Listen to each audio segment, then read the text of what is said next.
Now. Now we are live. Well, not really. We are being recorded. We will be observed by the internet. Everyone will see us.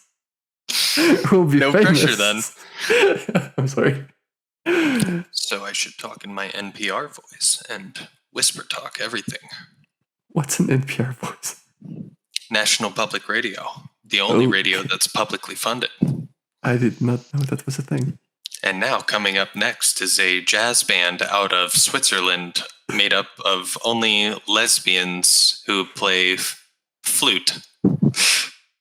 I'm just gonna edit all of the nonsense we say and put it all the way together in the back of the video. It's gonna be like a 40-minute video, 20 minutes of gameplay, and the rest is just fucking around. Love it. Cool. Okay. So, today we're playing Dead Friend, a game of necromancy. Let's introduce ourselves because we did not plan this through, and this is the first time I've ever done this, so we probably should be restarting at this point. Anyway, who are you and why are you here? My name is Zoe. I am here because I have a fascination with TTRPGs and everything that it entails, being a DM and a player. And today I am learning how to play Dead Friend. A game of necromancy. Game of necromancy. Fun fact, there's also a TTRPG called My Dead Friend, and they get confused a lot. Oh, well, we dropped the my, and we got it. Oh, yeah. So, I am Cesar. I am the game manager, the one who does the other videos on the channel. And yeah, let's get started with this wild game. I've played this once before, so you've played this 0 times before. Yep. Okay, so let's go with the rules. We'll take turns and we'll do this like little infomercial, was it? Yeah, I think that sounds about right. Do you want to get started?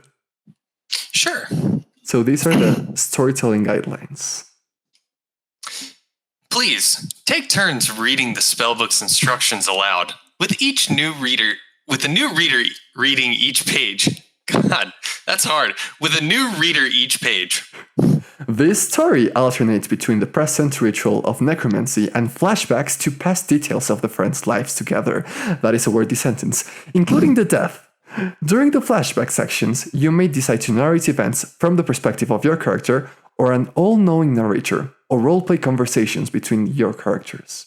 You and your partner may also use different storytelling styles than each other.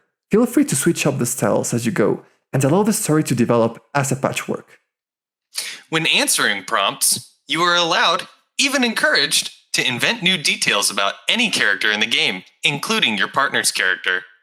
If your partner is having trouble thinking of a response to a prompt, wait quietly and allow them to think. Resist the urge to offer suggestions at this point. Instead, accept the ritual's moment of silence. After your partner answers a prompt from the script, feel free to ask clarifying questions to enrich the development of the world and characters. Players familiar with tarot may choose to add additional story details based on their own interpretations of the cards' meanings, to maintain the balance of the game. This is suggested as an enrichment of the written prompts, but not a replacement. Dead Friend is morbid by nature, but designed to entertain both players. If you would prefer to omit specific types of death from your story, for example, gun violence and suicide, please tell your partner at the beginning of the game. If a story detail comes up midway that ruins your enjoyment of the game, you may ask your partner to rewind the scene and retell it differently. Be kind to each other. Removing outside distractions, such as social media or phone apps, is strongly recommended. We will be using a computer, though, because we are like 5,000 miles apart. Mm-hmm. So, Zoe, let's go with the veils part. Is there any death you would wish to avoid? No, I guess just as long as it doesn't involve any serious forms of torture. Yeah, same here. Just okay. So, together we are to briefly describe the setting. We have chosen a noir setting, early 1900s, and a large city. Do you want to go with outright New York or just leave this as a blank city that we might or might not get the name to? I say we let it grow organically. Let's just give it a really vague, we're just in a city, and then see where we go with it. That works. We also know the names of our characters. I am Claire. And I am Thomas. And I just realized Thomas is actually in the list of recommended names. Nice. I legit went to a 1920s name generator for Thomas. So proud. And for the central conflict, we chose to draw cards. And we got the devil. The living will wish to gain otherworldly power from your dead friend, while the dead wishes to own your friend's soul. So that should be fun. It starts off with a very weird relationship. Yeah. Now, the game recommends that we use a match to decide who will be playing the dead friend. We both have one, and we'll be liking them on 3? Sure, let's see if I can light it the first time. I mean, it just means that you were like younger. Like if you take multiple tries, it just means that I was born first, which kind of makes sense if I died first. Yeah, okay. I like that. So, 1, 2, 3. God dang it. There you go. Mine just... Nope. That doesn't even want to work. Zoe, you were never born. So it's actually not necromancy, it's actually conception? Oh god. Let's try that again. Okay. 1, 2, and 3. There you go. So proud of both of us. First try. I know, right? This is also kind of a game of chicken. I've got fake nails, sir. I will go down to the roach. I don't. Dead. Snuffed before your time. Okay, so I shall be the death friend. And I also want to know what brand those matches are. Book matches, 20 count. Just those, straight up. Those are some quality matches. If you can get them started. Okay, so you shall be the living, I shall be the dead. Okay. So, the living. I will be reading the instructions for you, and you'll be reading the ones for me. And I guess we can alternate the everyone ones. Okay. I'll start with the everyone ones. The living. Place the magic circle in the center of the table and sprinkle a large circle of salt around the paper for protection. Okay. Gotta be safe when dealing with spirits. Oh yeah. Now you are to place a pen near yourself and the other one near me. However, I already have my pen because once again, this is long distance role playing. Place the circle coin, that is a larger coin, heads up, slightly outside of the circle, so that it touches the word east. And place the star coin, the smaller one, heads up on the altar. Okay. Now, you are preparing to perform a dangerous ritual of necromancy. What is the scene like? Is it day or night? Are you inside or outside? And what can you see, hear, or smell? It's dark. It's very cold, unseasonably cold. I can see my breath as I lay out my salt circle and my pentagram. I hear cars going by in the distance, maybe a little bit of walking and old trolleys going through. But what I smell trash. I've chosen an alleyway, a very dark alleyway to do this so as to not be interrupted. And I believe the trash is overpowering anything else I could smell. Okay. That's an interesting place for a ritual. I believe so, right behind a dumpster. The dead. You died recently and are new to the realm of the dead. Briefly describe that realm. What can you see, hear, or smell? And how is it similar to or different from the world you left behind? It's actually very close to the city. All around me, I can see these gray pillars racing all the way to the sky. And I can see people around me. I know they're there, I see them walking, but I cannot hear them. They're just shadows. They don't really have a face. They don't have any color in their bodies. In fact, there's no color at all in the world. It's all gray and black. I'm always smelling sulfur, and that's it. I yearn for that smell of trash. I yearn for that smell of smoke when you enter a bar. But it's always just the same stench. Now, place your right index finger on the star coin. Before I died, I gave you something that's represented by this coin. What is this object? A silver pocket watch. I imagine it's got your initials on the inside. And you told me that it was very close to you, as it was the first piece of jewelry you had ever bought. The coins are ritual objects. Over the course of the ritual, the circle coin travels around the circle and visits each of the 4 cardinal directions. At the same time, the star coin travels to each of the 5 points of the pentagram. Together, they mark both the passage of time and the character's journey through the elements. Now, whenever the circle coin is moving, we will both hum softly. And when the star coin moves, I will say a word from beyond, followed by a single word. Okay. Do we want to hum anything in particular, or just whatever comes to our minds? I probably will end up roaring whatever the music plays. Okay. Okay, so let's start with the ritual of Earth. And now you will invoke the following 3 motions. Do the pentagram of Earth. Place your finger on the spirit's point, then head towards the Earth and complete the pentagram. Then move the star coin to the Earth point of the pentagram. A word from beyond. Trash.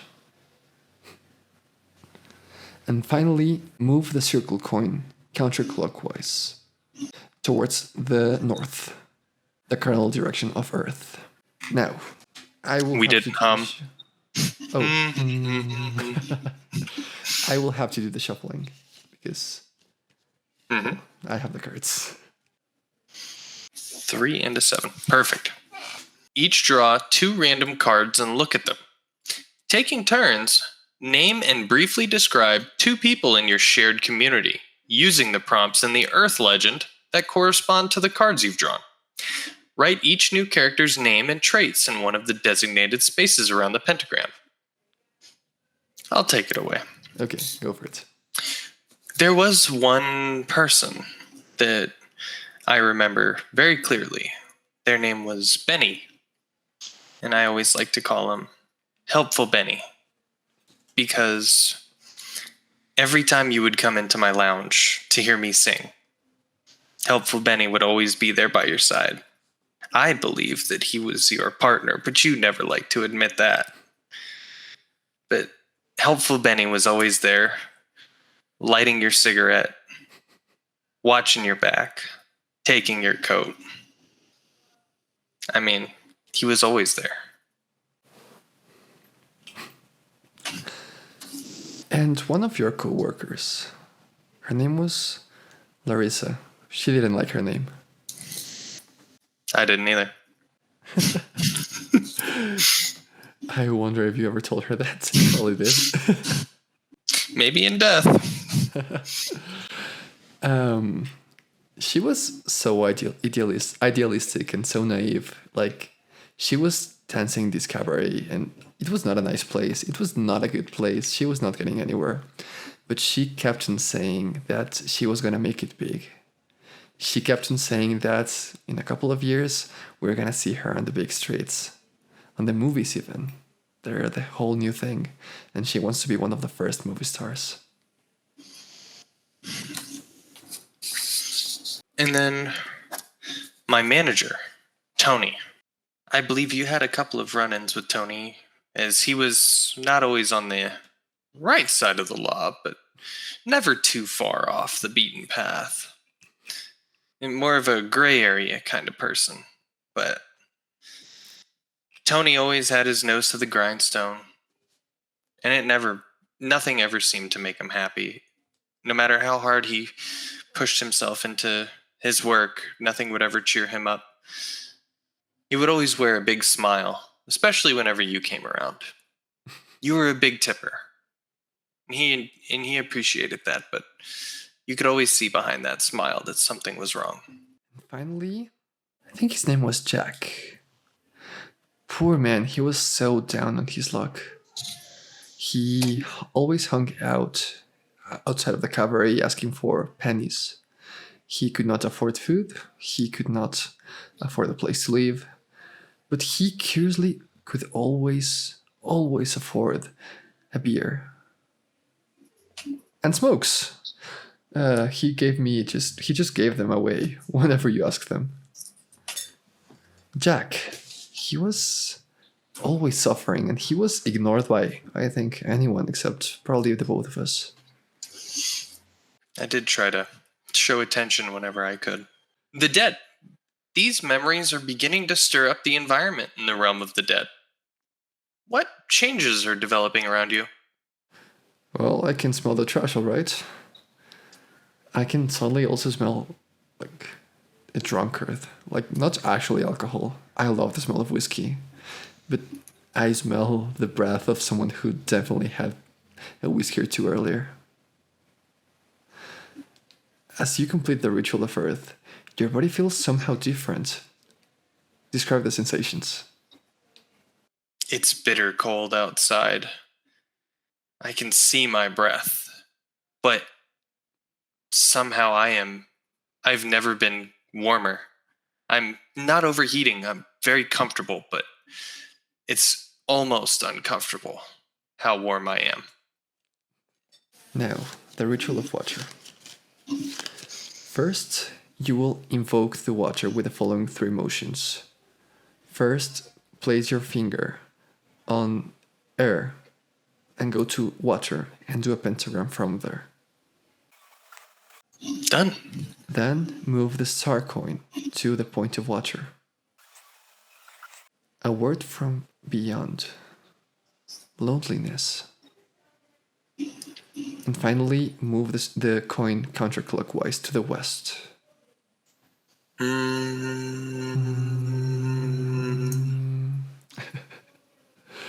Okay. Now we shall draw cards. And we'll draw one at a time. I'll start off then. There was this one time we argued.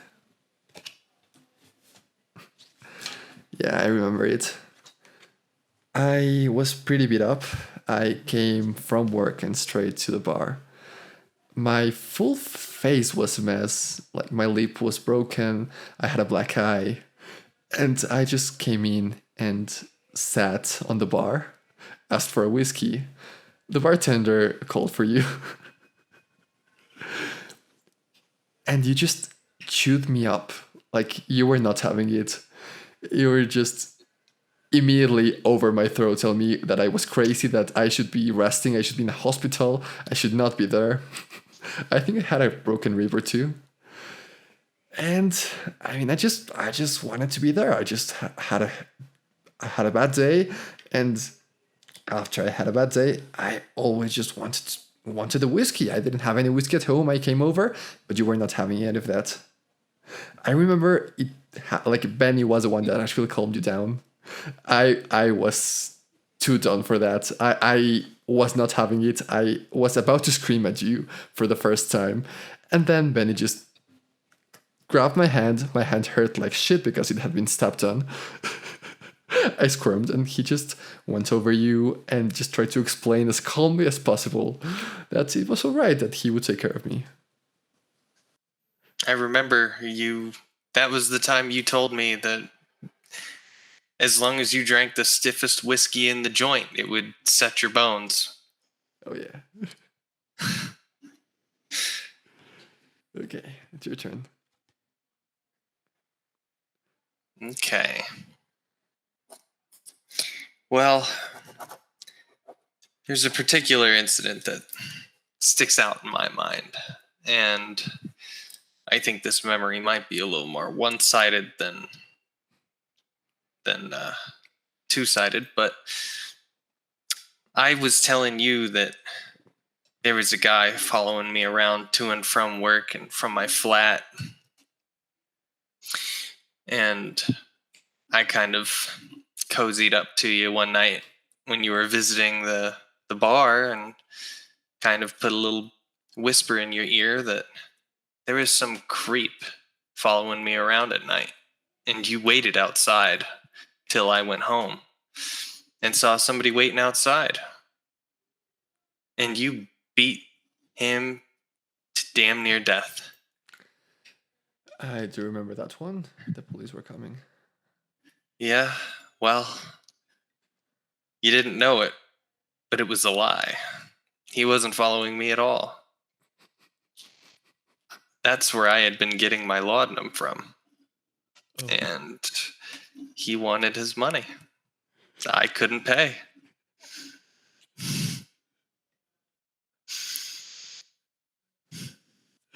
Oh, God. Okay. Oops. I think that's the page. There was one time, well, there were many, I stayed after hours. I didn't really have a home to go to, and a lot of times your place felt like it. It was all closed up. I was sitting alone in the bar with a half-drunk bottle of whiskey. Probably should be drinking less whiskey, actually. And that's the night I met Larissa. She was so happy. Like, she was so full of joy, she seemed out of place. Everyone here was wasted, everyone here was tired, everyone here had given up on their dreams, except for that girl. And I didn't understand how you stood up with her. Like, it was so it would be so tiring to hear that all day. Life is bad. Life is not something worth living most of the time. And this girl, she just... And then I realized that the reason that you just kept her around, the reason that you were so nice to her, was because she reminded you of someone. She reminded you of when you were younger. She reminded you of when you still had hope, when you also wanted to be an actress, when you also thought you were gonna make it big. And I learned that you actually admired her a bit, because you had been beaten by the city and she hadn't. I had tasted the underside of this city's boot. I'm not keen to try it again. It's it's an interesting taste. It's an acquired taste. A gal like me knows her place. Okay, that's the night for you. You know, Jack, I was always jealous of Jack. Always. Because he was so carefree. But my envy of Jack was nothing compared to how jealous I was whenever I saw you come into the bar. It was always the smell of adventure on you. It was like you carried in a scent that was just gunpowder and jet fuel, exhaust. I could almost smell everywhere that you'd been. It was like stepping onto foreign soil and smelling the smells for the first time. And I never knew that life outside of the cabaret. All a girl like me knows how to do is sing, serve drinks, and look pretty. But a manly man like you went out, you earned your money with your hands and paid for it with your blood. But the adventure was almost palpable every time you walked in. Okay. Jealous of Jack. You know, he's always got money for smokes and drink. I can't say the same. It's a matter of choice at that point, though. Your friend brought you to a party. Well, if you could call this anything other than a party. But yeah, there was this one time. He actually took me to somewhere I was not invited and actually required an invitation that could not be bought with a couple of coins. It was Tony's party. It was held after hours, and I have never seen you dance so happily. I mean, I've seen you dance plenty, that was kind of what you did. But it was such a different experience, just realizing how much you were faking it out there, how much you hid of yourself. And I remember I just kind of went over to Tony, wished him happy birthday, and brought this up. And he just said that that was just something that happened to every single girl in the cabaret. That everyone had two dances. The dance that they showed on stage, and the dance that they had at home. And they were never the same one. I feel like that broke me a bit. Just seeing the other side, seeing behind those mirrors, behind those screens, and realizing that, well, no matter how happy you look, no matter how well you move, there's always a shadow trailing behind. Breathing down your neck. You gotta stay fast or you're gonna get caught. Oh, yeah. Now, those are all the characters, so we can move on to point G. The dead. These memories provoke a jolt of emotion so strong that you momentarily forget you're dead. Describe that emotion. It's that emotion I just described, that utter surprise of realizing how important everyone is in their own world. It just, this realization that we're not alone, that we'll suffer, that we all have struggles, that we'll have things to live for and things to die for. When I feel this, I guess I look around once more and realize that those shadows that are walking around me, some of them do have a face. Each of them has a name. Each of them has a story. Each of them is that much like me, and many of them probably with a reason. Now, as you complete the ritual, the weather begins to change. Describe what you see, hear, and smell. It's still cold, but I smell the smell of soil before it starts to rain. Or as it's raining, I should say. And the wind starts to pick up. But I don't hear any rain. It's complete silence. It's almost as if the alley has disappeared from this plane and has completely cut itself off from all outside noise. No cars, no cooking, no radio, 3 apartments down.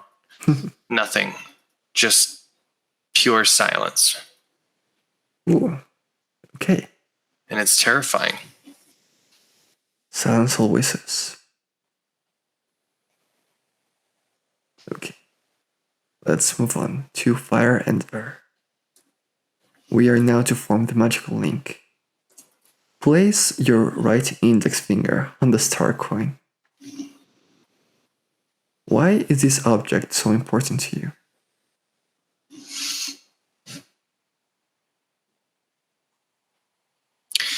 You gave me this pocket watch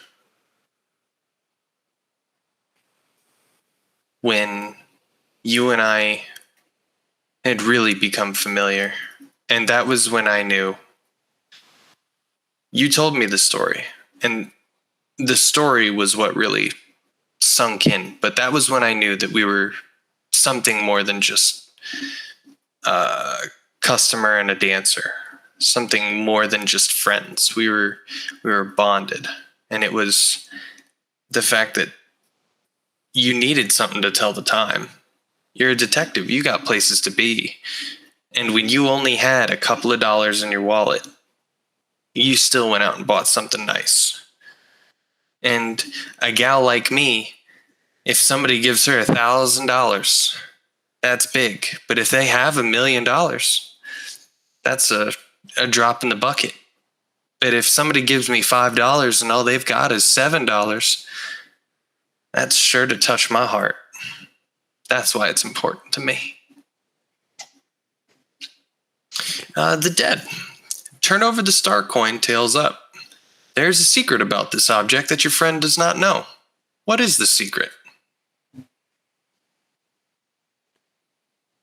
The night I gave you that watch, I panicked. I am so used to always just being chill, always just being centered. And there was a lot of things I wanted to say with that watch. And I didn't say any of those. I just gave it to you, and I think I left like 5 minutes later. Finished my drink, paid my bill, and left. I've always been thinking about the watch, with the things I wanted to say and didn't say. Now, to summon the dead into conversation with the living, both friends recall the death. Let's explore that death. Okay.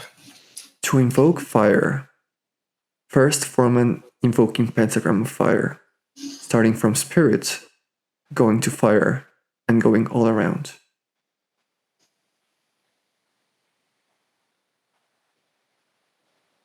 Done. Then move the star coin to fire. A word from beyond. Regret. And finally, take the circle coin to south.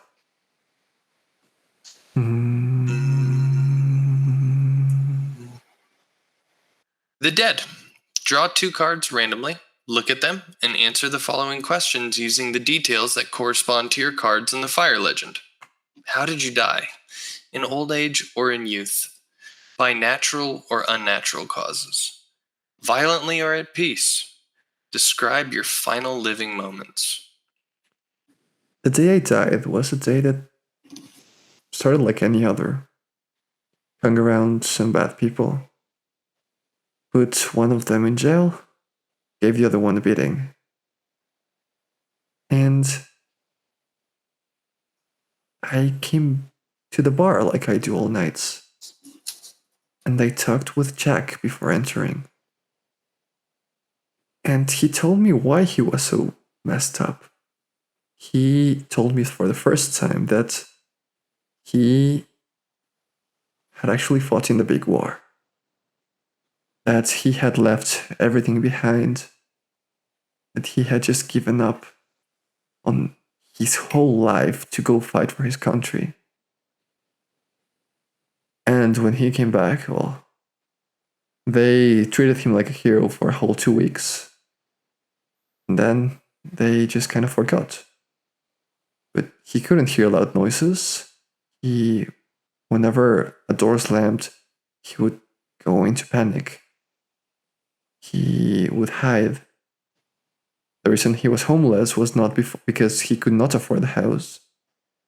was because no one would run for him, because he would wake up at night, every night, screaming. I felt so bad for him. I promised to make things right, so instead of entering the bar and just meeting you, which is what I really wanted to do, I decided to take Jack to the news. Decided to take him there and get his story out. Just tell everyone that this man was a survivor, that this man had fought for us, and that he was now in the streets all alone. But when the private detective goes to the news and people are watching, people get scared. I guess I got unlucky. Someone saw me, some person I've been investigating, some person with bad intentions in the gun. He saw me trying to enter the office, trying to get an interview, and they did not like that. I was ringing the bell and telling who I was to the person who answered before I died. That's the last memory I have. I feel like I was probably just shot in the head right then. I had Jack right next to me. He looked hopeful for the first time ever. And I guess that didn't really last too long. I was just trying to get the word out. I was just trying to make him public. And, well, one of us made the news next day, I suppose. You know what they say, the road to hell's paved with good intentions. Oh, yeah. Now, you shall draw 2 cards and answer the following questions using the details. So that's the ace and the queen. Okay. The day you died, I had actually made the first move. You and I had been playing coy for a while, and we spoke through body language. We never spoke through words. But I had finally taken a step. I knew that your home was the streets. That's where you lived. You lived for your work. And when you weren't living for your work, you were at the bar living for me. I had just gotten the keys to a bigger flat, and I was gonna set you up a room whenever you wanted to not sleep on your desk in your office. You were gonna stay with me. And I had checked it out. It was on a beautiful little corner, right above a little newspaper stand, right by a bakery. The smell of freshly baked bread that morning when I was checking out the flat, I still remember it. But instead of the beautiful smell of baked bread, now it's turned sour with the memory of your death.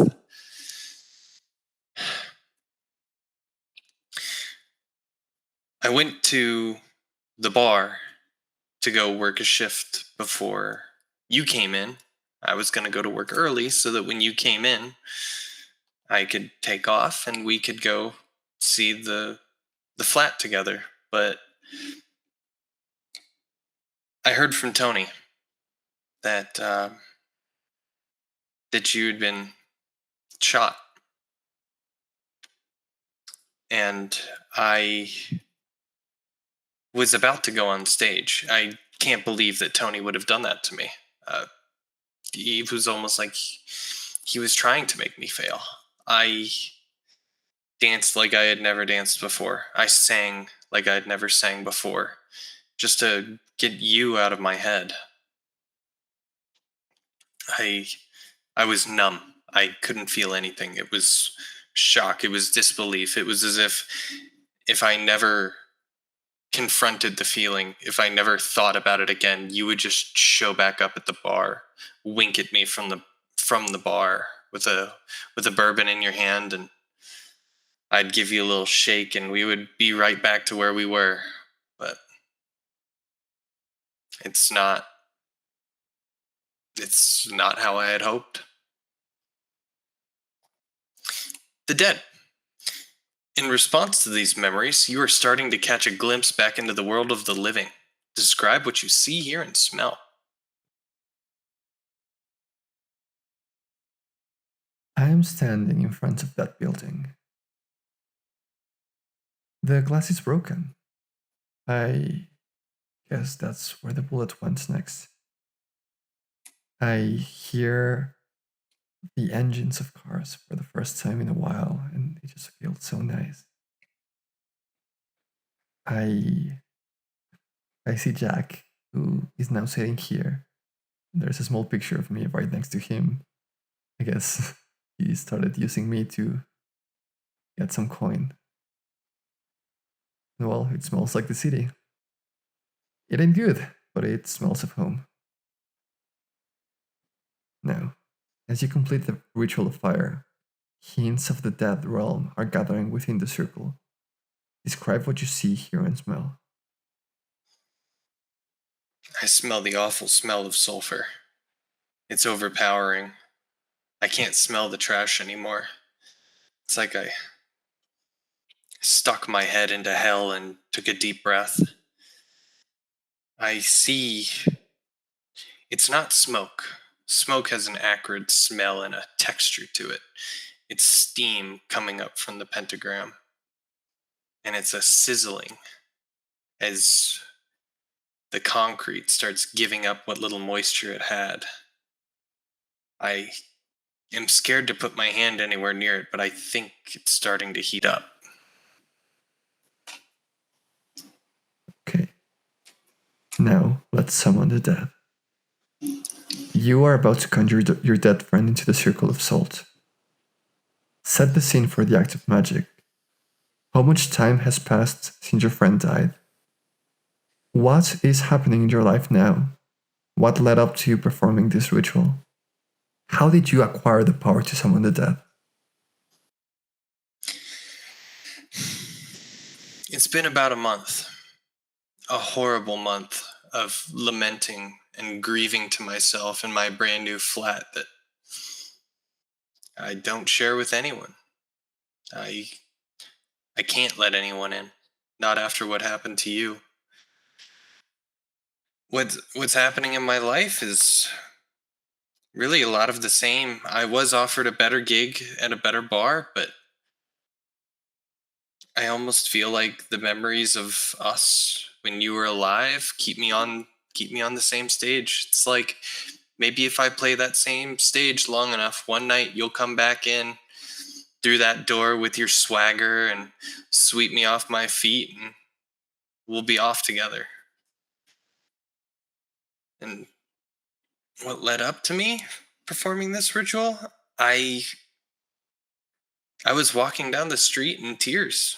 That's usual for me now. I'm almost always in tears when I'm not dancing, and an old woman pulled me into a little curio store and told me that she had the answer to all my problems, and she explained to me exactly what to do.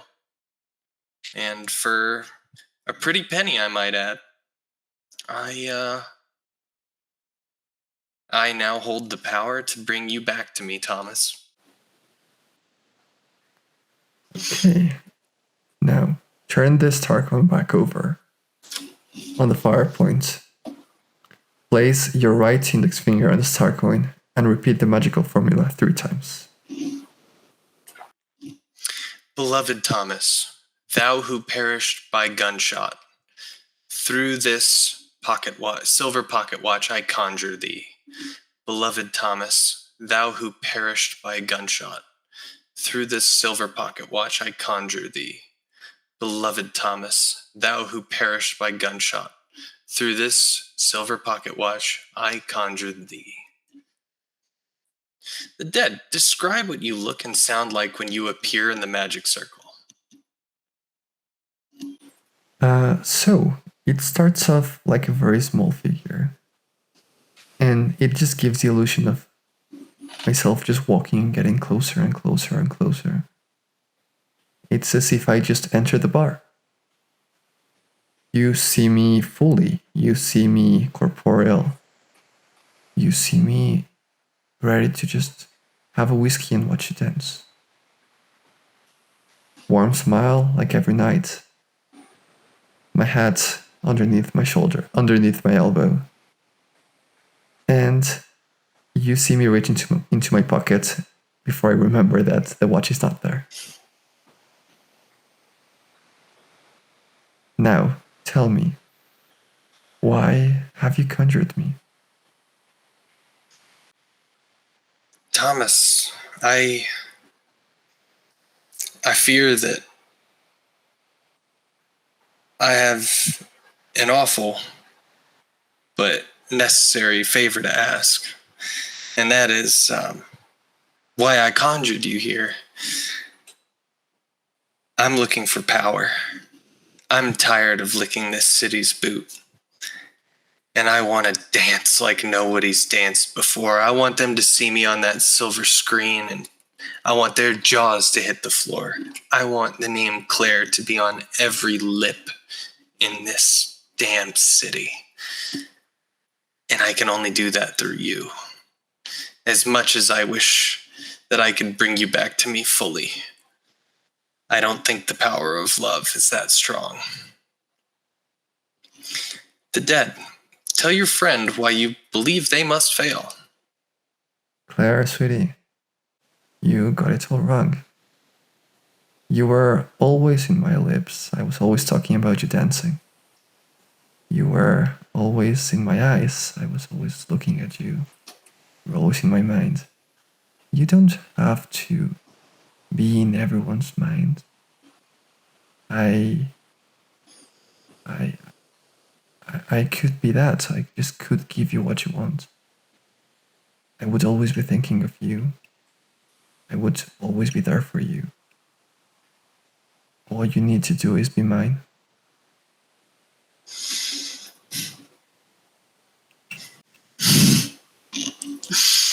That's sinister.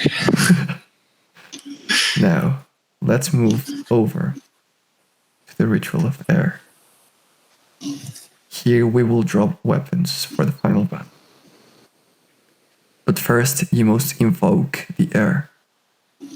Do a pentagram, starting from water, heading to air. Now, place your index finger. No.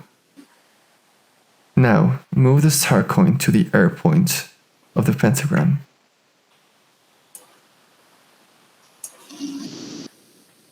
A word from beyond, ever after.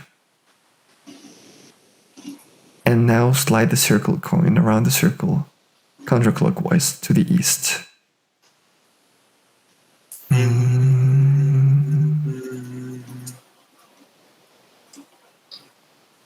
Now, we shall shuffle the swords, and we will each draw 4 cards? Yeah, 4 cards each.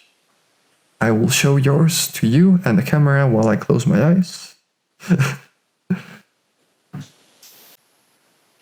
Okay, so we will only be using 3 of them.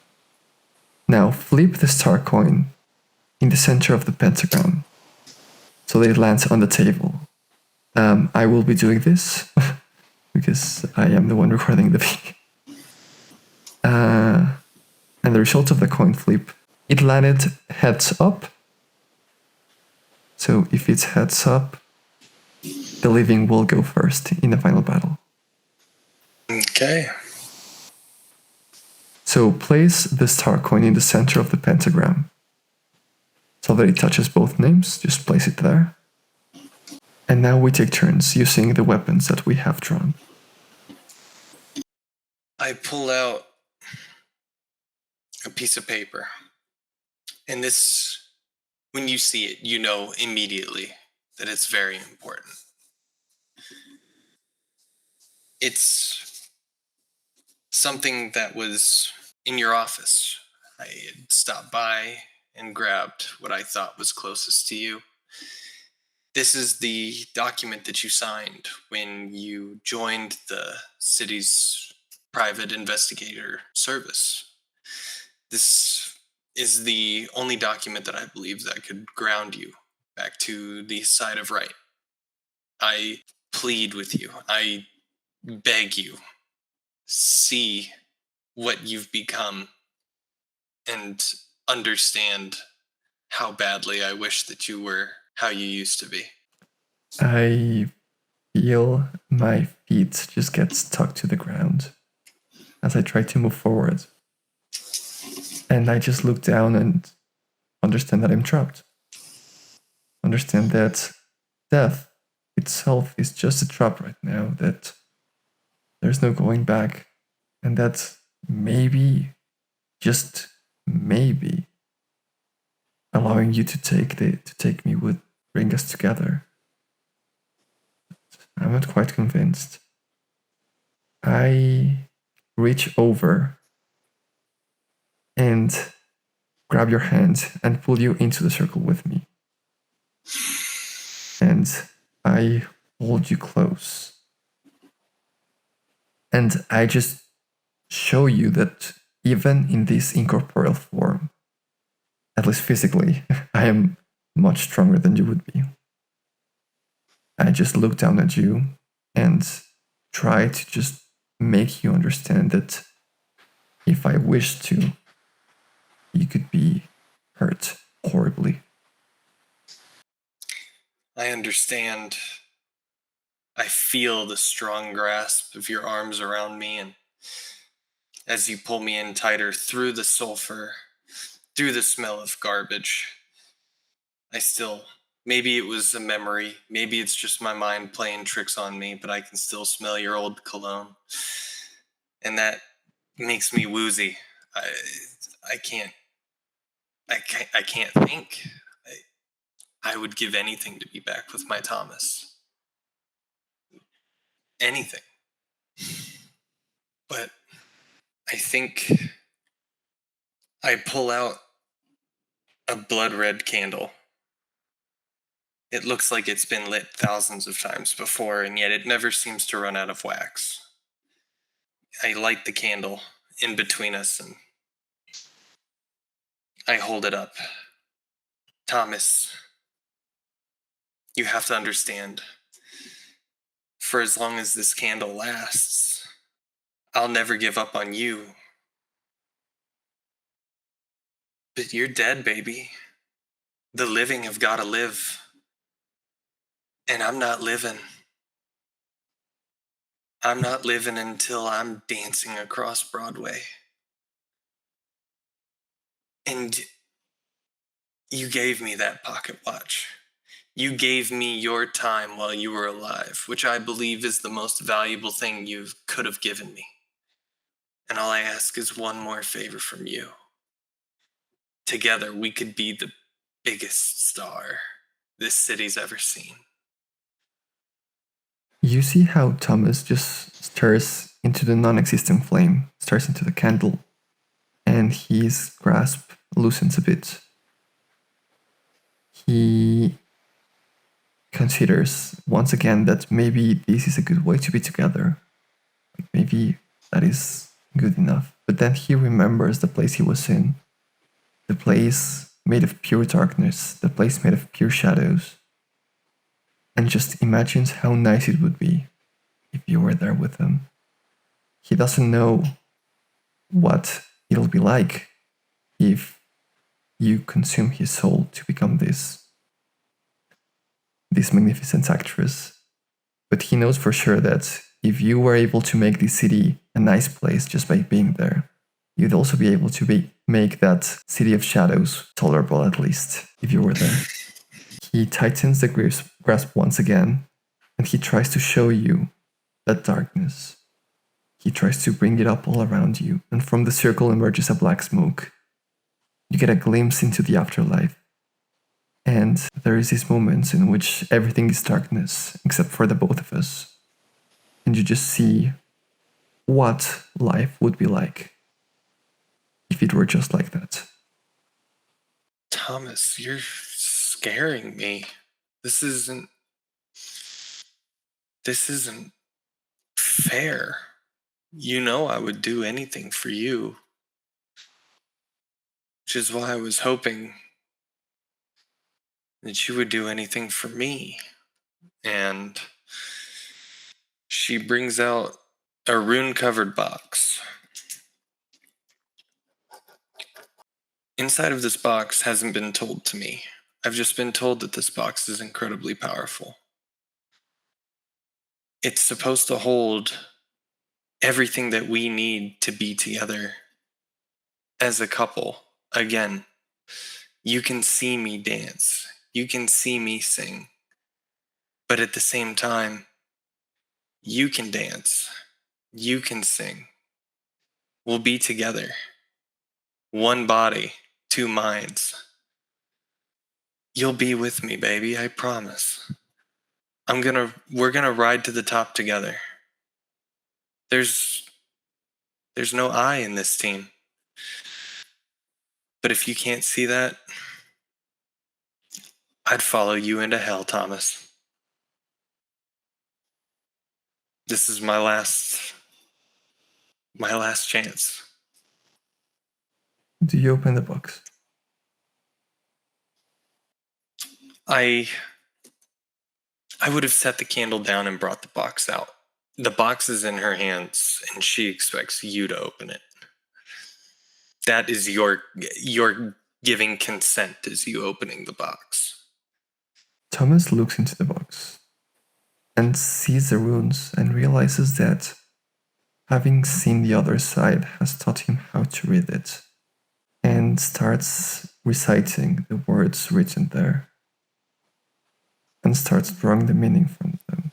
Starts seeing that in the end, a soul can enter that box, and thinks for a second that it doesn't have to be his, that it can be either of us, and we can follow through. We can use this box together. He puts his hand on top of it, and he's gonna open it now. Who move the star coin to the spirit point of the pentagon?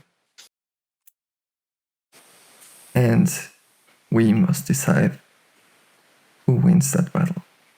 Whose soul goes into the box? What is Claire's disposition in that moment? Does she look like she still wants to push forward, or does it look like she's given up? I think at Thomas not immediately opening the box, her resolve would have weakened. And if we're talking the weaker of two souls, Claire's soul would have gotten in the box, for sure. No. Claire was showing signs of Larissa before. She was being naive again. And Thomas wants that. Thomas knows that the afterlife would be tolerable with Claire around, but he knows that maybe that's not the only way to make it tolerable. And he knows that maybe he'll get that, but this way, Claire can also get to see those naive, childish dreams become a reality. So he stops his incantations. He just looks at the box, looks at you defeated, and opens it himself and gets sucked in. Now, describe the moment of the victory. When Thomas enters the box, Claire